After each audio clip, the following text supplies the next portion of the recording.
What is going on, everybody? I go by the name of Curry, and I want to thank you guys for joining me here today on SneakerPhetish. For a long time, Jordan Brand has been doing a mediocre job of trying to transition out of basketball and into other areas of footwear and lifestyle. Obviously, we know that the foundation of Jordan Brand is retros and the iconic sneakers that Michael Jordan wore on his feet. But what about the everyday sneaker wearer? What about the person that's not playing ball every day and the person that just wants to go grocery shopping or wants to run out and take the kids to baseball practice or something like that? What about the Jordan sneaker for that demographic? Up until now, it's been kind of hit or miss with a lot of new silhouettes and colorways that Jordan Brand has kind of been experimenting with. But today, we're taking a look at the sneaker that I think finally is going to usher Jordan Brand into that new space, into that new stratosphere of enthusiasts and even the casual wearer of sneakers. Without further ado, let's get into it. Boom. And there it is, ladies and gentlemen. This is the Jordan MA2 Future Beginnings. If anybody from Jordan Brand is watching this video, you guys officially got one with the Jordan MA2. This sneaker combines so many things that I've been looking for in a new casual sneaker that's still from Nike and Jordan Brand. Let's dive into the sneaker and then we'll talk a little bit more about the inspiration behind it. If you guys have been following Jordan Brand for a minute, you guys may have noticed that they've been coming out with some different silhouettes, and I believe that they've incorporated different pieces of those new silhouettes that may not have been the most successful into the MA2, hoping to make a new kind of hybrid sneaker that really is just the right mix of all those different design elements. And those sneakers that I'm talking about are the Jordan Max 200 and the MA2, which is the Max Air 200. Again, it's kind of the successor to the Jordan Max 200, and then also the Jordan Delta. And I say the Jordan Delta because of this herringbone pattern on the bottom that's very reminiscent of the outsole on the Jordan Delta models. And what we've seen from those two models is that on their own, they both didn't do that well. The Jordan Max 200 reminded me of those Flight 45s at City Gear and all those stores that nobody ever buys. You just kind of walk past them in the Jordan section. And the Jordan Delta just, to me, didn't quite fit the demographic that I think that they were trying to market this new sneaker to. But then you take different pieces of those and then you incorporate them into these, and I think that you have something that's really special. Let's take a deeper look. All right, guys, starting with the upper of the sneaker here, I just want to take a moment to really appreciate the silhouette and the shape and the build of this shoe. At its core, this just looks like a really inviting sneaker to put on your foot. When you just look at the sneaker, it looks really inviting. It looks like you want to wear the sneaker. It looks comfortable. It looks stylish. And the thing that I really like the most about it is that there is extremely minimal branding on the sneaker. They really wanted the design of the shoe to stand on its own. That being said, let's start with the upper of the shoe. Now, the first thing that you're going to notice are these hits of suede that are going down the eyelets, around the heel of the shoe, down the quarter panels, inside of the quarter panel, right above the midsole here, and then down on the mud guards and around the toe box as well. So this suede material, very, very nice. They did a great job of mixing a lot of different kinds of materials into this sneaker. Now, let's talk about the big thing that's staring you right in the face here. 1979 to 2021 on this ribbon. What does that mean? Well, for all of you sneaker history buffs here, you may know that 1979 was the year that Nike introduced Air technology into their sneakers, starting with the Nike Air Tailwind, a sneaker that again debuted back in 79. Now, when you turn the shoe upside down, you maybe can see it a little bit better. On the top portion of the ribbon here, you actually see the evolution of Nike. Nike starting from a brand, transforming into the Nike Air era, and then finally you have the Jumpman emblem representing Jordan Brand. So you kind of get the three different phases of how we got here to this new generation of sneaker, this new era that Jordan Brand is going into, really utilizing more and more of that visible air technology, and they're doing it here with the MA2. Moving down from the ribboning here, you see you have this really interesting kind of mesh filament right here that's right above the midsole. Now, you only get this on the lateral side. This is not on the medial side of the sneaker. Now, running along the quarter panels of the sneaker, we have the suede, we have the mesh, and now in the quarter panels and running down into the toe box, you have almost this ripstop type of nylon material here. It's very interesting, and the thing that I like the most about it are the lines here. It's very weird. The design of this shoe is odd. Everything is very abstract. The lines are abstract. They're diagonal. Very few things here are just straight up and down or straight across, and I like that. To me, that adds so many layers to the sneaker.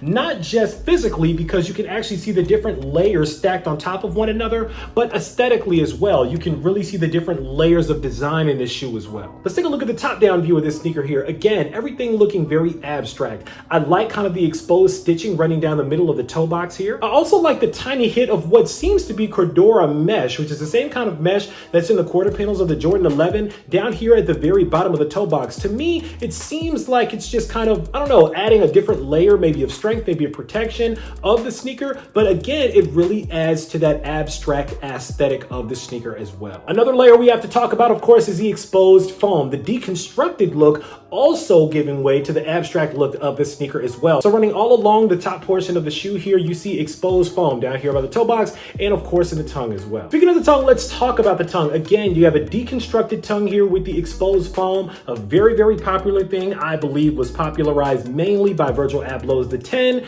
and the exposed foam in the deconstructed tongue. We've also seen it on blazers, other shoes, but the tongue is very interesting. Now, again, you also have kind of this abstract diagonal ribbon that's going around the tongue here, but underneath that, you have the typical tongue tag. On the MA2, though, it's interesting because on the tongue of the right shoe here, the tag says inspired by greatness, designed for flight. And on the back of that tongue, you might be able to see that it says Nike Air, and it actually has some coordinates, some latitude and longitude coordinates on the back. However, on the left-hand shoe, it's actually the inverted. It's the opposite here. So on the outside of the tongue, you actually get those coordinates, those latitude and longitude coordinates, and then on the back, it also has the same saying. Now, just so you guys know, that latitude and longitude, those coordinates are the Nike World headquarters that are up in Oregon. Just a fun fact. Moving around to the heel of the shoe. Now, this is interesting because on the Future Beginnings colorway, you actually have what feels like a leather portion of the heel right here. But on other colorways of the MA2, I've actually seen this be kind of like a grid. It's very textured and it's actually designed for you to be able to put your foot right here to kick the shoe off very comfortably, similar to kind of how we already do with our sneakers. So maybe this particular colorway wasn't designed for that. And as we see more MA2 models, I definitely think that we're going to see more versions of how they do the design. But overall, I like the way they did it. Instead of putting that grid on the back of the shoe here, they actually put the grid here on the midsole of the shoe. So maybe if you want to put your foot on the side of the shoe or something like that, I don't know. But you did get it on the lateral and on the medial side of the shoe. You can kind of see that as well. And it's very textured, so it'd be very easy to slip your shoes on and off. On the outsole of the sneaker, you have a gum bottom primarily, kind of with the black portion here at the upper of the foot. And then on the back of the foot, you have this coral colored Air Max 200 Air unit. Now, again, this is the successor to the Max 200 Jordan that came out a little while ago. It had the exact same air unit in it, 200 degrees of air, and you just see that again in this sneaker. I think it's very comfortable. Some people have their preference on whether or not they like it, but if you're a fan of the Air Max 200 technology, you're definitely going to be a fan of these. And on the insole of the sneaker here, very interesting insole. The first thing you notice is that at the front of the foot, you have a whole bunch of holes here. I guess that's for breathability, flexibility. It's very interesting.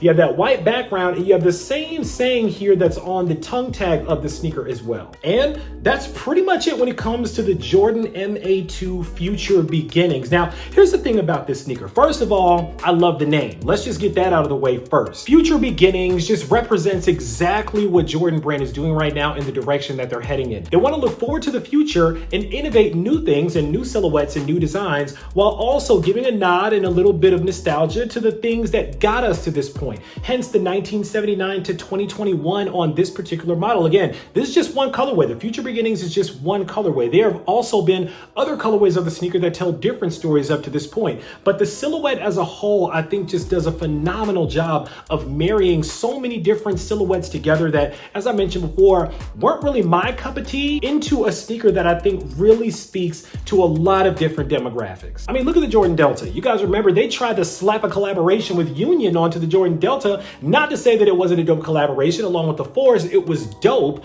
but the value of that sneaker dropped very, very quickly. That sneaker, if you look at the 52-week high and low on StockX, the high for the sneaker, I believe, is about $730. The low for the sneaker is somewhere around $170 to $180. So the sneaker has really, really dropped drastically in popularity because I think once people took the blinders off and realized that not only was it a Union, but it was also just a Jordan Delta, they backed off of the sneaker because it just wasn't that popular of a model. The people are saying what they do and don't want in a shoe. And trust me, guys, Jordan brand is paying attention. They're listening. And the MA2 is a big example of how they're listening to the consumers out here. So I know that everybody is going crazy for retros right now, partially because they just want to make as much money as they possibly can, partially because they just like to rock retros. But let's be honest here. Jordan 1s aren't that comfortable. I'm sorry, they're really not that comfortable. I know a lot of people that take the insoles out of their Jordan 1s and they replace them maybe with a more comfortable insole. I know that Jordan Brand has even tried to address this by coming out with like the Comfort Zoom and putting the Zoom Air units inside of the Jordan 1s and doing different things. But at the end of the day, it's a narrow shoe,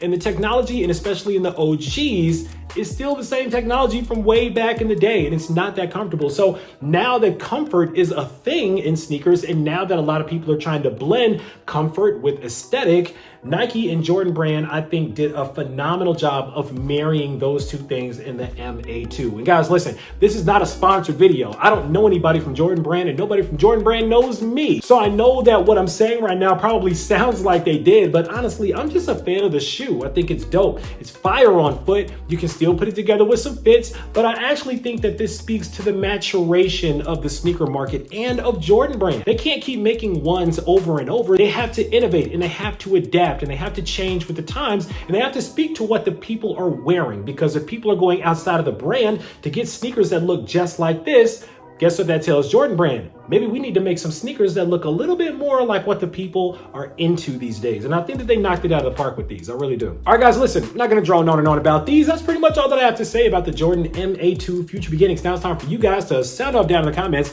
Let me know what you guys think of the MA2. Were you able to pick up a pair? Because these sold out pretty quickly. One other thing I will add to this shoe that I liked about them is the fact that the color was very, very neutral. If you guys remember, this is the men's pair. A women's pair of the same colorway came out as well. Both of them sold out pretty quickly, and I think this one might have been a little bit more limited because I haven't seen this particular colorway offered a lot of different places. But if you were able to get your hands on a pair of these, congratulations. If you want a pair of them, they're not going for super high on the resale markets right now, so maybe 20, 30 extra bucks, you can get yourself a pair of these. Sound off down below. Let me know what you think. Of course, right down in the comments, make sure that you click on that subscribe button so we can welcome you into the Sneaker Fetish family to make sure you don't miss out on any more heat that comes through like these, because I guarantee you, I got a lot more heat on the way. As always, I want to thank you guys for joining me here today on Sneaker Fetish, taking a look at these with me, unboxing them with me for a couple of minutes. I go by the name of Kari. This is the Jordan MA2 Future Beginnings, and until next time, I'm out.